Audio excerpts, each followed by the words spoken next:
La journée de la femme, ça sert à mettre à l'honneur les femmes, mais pour moi, c'est tous les jours que c'est la journée de la femme. Eh non, madame, désolé. Ce n'est pas tous les jours la journée de la femme. Cela ne se produit malheureusement qu'une fois par an, le 8 mars, mais c'est partout dans le monde.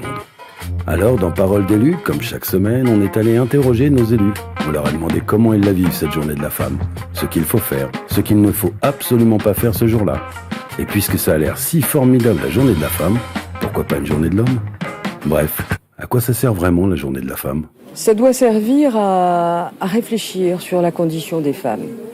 C'est pas une journée ordinaire. La part des hommes qui pensent que cette journée ne sert à rien ou est ridicule, ou pourquoi une journée par an, etc., cette part-là diminue de plus en plus. Pour nous, dans le monde kanak, la femme, c'est quand même quelqu'un d'important, c'est celle qui donne la vie. La première chose que je ferais, c'est de respecter ma mère, parce que je pense qu'à la base, on doit respecter sa maman. C'est elle qui nous met au monde, et déjà, quand on sait respecter sa maman, on respecte la femme en général.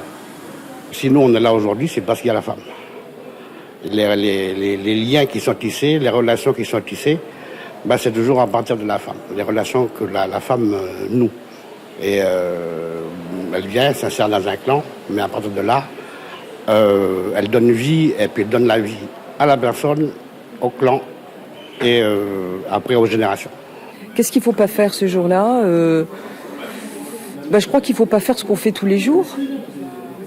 C'est-à-dire aller travailler, aller faire les courses, parce que c'est 364 jours par an qu'on fait ça. Déjà d'avoir un moment de convivialité, de partage, pour moi c'est important.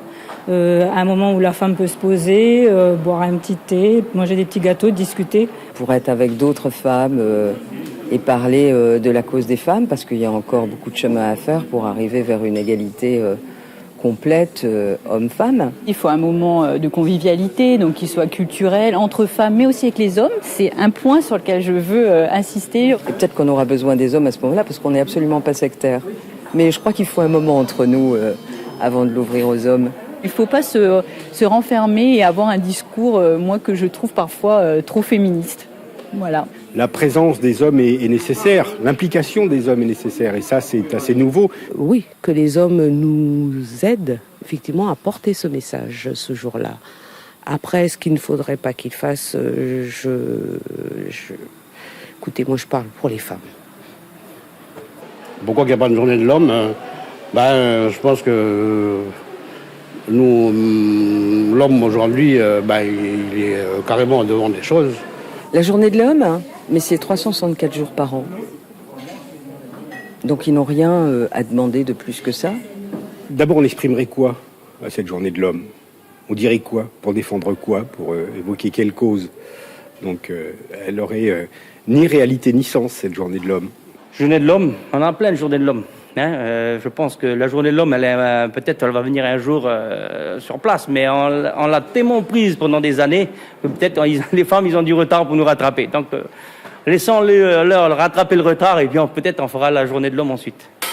La journée de la femme, justement, a une réalité et un sens. C'est ceux d'interpeller, parce qu'il y a encore besoin d'interpellation. Tout n'est pas réglé, contrairement à ce qu'on voudrait croire, à ce que l'on peut penser, tout n'est pas réglé.